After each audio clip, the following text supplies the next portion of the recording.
প্রিয় দর্শক, আসসালামু আলাইকুম। আপনারা সবাই আমাকে চিনেন, আমি বানু আক্তার। আমি তো আমার হাজবেন্ডের সমস্যা করছি, এটা আপনারা সবাই জানেন। আমি আমার হাজবেন্ডের উপরে মামলা করছি, এটাও জানেন সবাই। আমার হাজবেন্ড হচ্ছে বিভিন্ন অফিসের লোক দিয়ে, বিভিন্ন লোকজন দিয়ে আমাকে ফোন দেয়, বিরক্ত করে। আমার ভোটের আইডি কার্ডের জন্য, আমার ছবির জন্য ফোন দেয়। সচিবালয়ের হচ্ছে সচিবালয়ের কিছু লোক আছে আমার হাজবেন্ডকে হেল্প করে মামলা যাতে যেন ও জিতে যায়। এটা হচ্ছে বাসার ভাই, উনি অফিসের বস, আমার হাজবেন্ডের বস। উনি বাসার স্যারও অনেকে বলে বাসার ভাই। আমি প্রথমে আমার হাজবেন্ড যখন প্রেম করছে, বিয়ে করছে, আমি এটা শোনার পরে আমার হাজবেন্ডের ফোন থেকে বাসার স্যারের নাম্বার নিয়েছিলাম, নিয়ে এটা আমি বাসার স্যারের কাছে ফোন করছিলাম, এই বিষয়ে তার কাছে হেল্প চাইছিলাম। উনি আমাকে কোনো হেল্প করে নাই। না করুক, সমস্যা নাই। আমার হাজবেন্ড, আমি চাকরি দিয়েছিলাম, এটা যখন আসাদুজ্জামান নূর ছিল তখন আমার হাজবেন্ড একটা টাইট ছিল, অনেক ভয় পাইতো, আমার উপরে কোনো নির্যাতন করতে ভয় পাইতো, আমাকে ছেড়ে চলে যাইতে ভয় পাইতো। যখন দেখলো সচিবালয় থাকিয়া মন্ত্রীর পর থেকে আসাদুজ্জামান নূর নেমে গেল, তখন বাসার ভাই উনি হচ্ছে আমার হাজবেন্ডকে অনেক হেল্প করতেছে। আমি একটা প্রতিবন্ধী মেয়ে হয়ে তার কাছে হেল্প চাইলাম, উনি আমাকে হেল্প না করি উনি আমার হাজবেন্ডকে হেল্প করতে চায়। তার কারণে আমার হাজবেন্ড ওইখানে চাকরি করে, তার পকেটে কিছু টাকা, উনি বেতন উঠে কিছু টাকা ঢুকায় দেয়। উনি দেখেন, প্রিয় দর্শক, কিছু লোক এখনো আছে মুখোশের আড়ালে টাকার বিনিময়ে, সামান্য কয়েকটা টাকার বিনিময়ে একটা প্রতিবন্ধী মেয়েকে কিভাবে হেরাস করা যায় সে বিভিন্নভাবে আমাকে ফোন করে।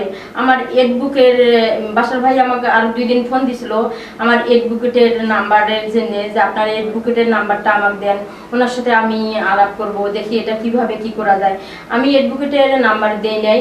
উনি পরে আমাকে এই যে গত বৃহস্পতিবারে আমাকে আবার ফোন দিছিল, দিয়ে বলতেছে আপনি ফেসবুক লাইভে আসবেন, ফেসবুক লাইভে আসলে আপনার একটা ভালো ব্যবস্থা হবে, চাকরি হবে। উনি এইভাবে আমাকে বারবার ওই দিন সারাদিন বিরক্ত করছে।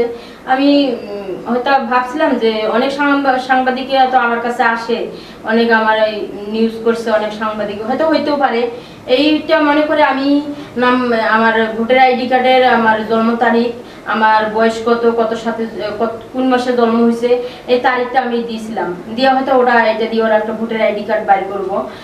এটা সাইজ দিছিলাম, দেওয়ার পরে উনি বলছে যে আমরা আজকে বিকালে 8টায় আসবো, ফেসবুক লাইভে সরাসরি নিব। এটা বলার পর আমি যখন 8টা বাজলো তখন দেখলাম উনি আসলো না, তখন ওই নাম্বারে আমি আবার ফোন দিলাম, উনি রিসিভ করে না। বারবার আমি ফোন দিয়ে রিসিভ করে না। পরের দিন আবার ফোন দিছি সকালবেলা, উনি ফোন রিসিভ করে বলতেছে যে এটা রং নাম্বার। তাহলে বুঝলাম ওরা অফিসের লোকেই আমার হাজবেন্ডের আমার ভোটার আইডি কার্ডটা জেনে ওরা চাইতেছে যে আমি যাতে যখন আমার হাজবেন্ডের সাথে সংসার না করি, এটা জানি মীমাংসা না, আমার হাজবেন্ড কিভাবে জানে মামলায় জিতে যায়।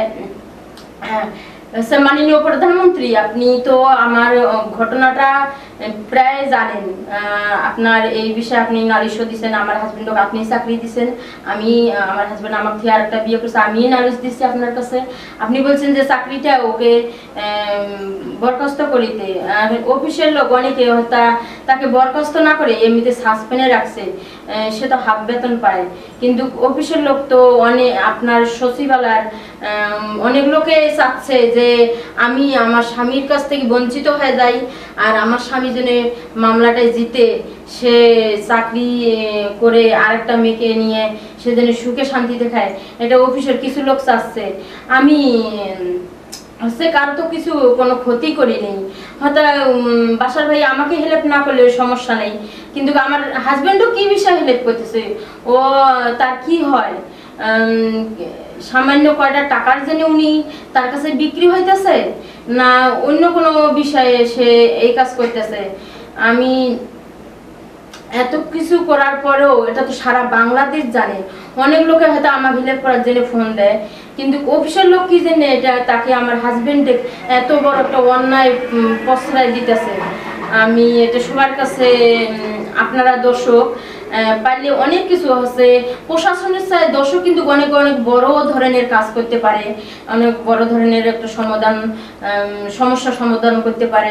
আপনারাই পারবেন। শুধু আমি যে একটু জটিল সমস্যায় পড়ছি, হয়তো আমাকে দেখে অনেকে ভাবতেছেন আমি অনেক ভালো আছি, কিন্তু আমি কোনো ভালোতে নেই। আমার ছেলেও অনেক হচ্ছে বাবা মা যদি একটা ছেলের পাশে না থাকে, আমার ছেলে একবারে মানে শুকনা হয়ে গেছে। আপনারা হয়তো চ্যানেলে আমি আনবো, যদি কোনোদিন দেখেন, তাকে দেখলে হয়তো আপনারা আফসোস লাগবেন। আমি থাকি ঢাকায়, তার বাবা নাই, বাবা থাকতেও নাই। আপনারা একটু এই বিষয়ে আমাকে, আমি বেশি কিছু বলবো না, আপনারা এই বিষয়ে আমাকে একটু হেল্প করবেন। আর একটা কথা হচ্ছে ভুলে গেছিলাম, সালমান নামে তার একটা বান্ধবী আছে, তার সাথে চাকরি করে। আগারগাঁও হচ্ছে কলোনি সচিবালয়ের একটা বাসা আছে, ওই বাসায় তার সালমা বান্ধবী হচ্ছে তার বাসায় জায়গা দিছে, ওই বাসায় থাকে। অনেকে আমাকে প্রশ্ন করছে যে সে কোথায় থাকে, তুমি কি জানো?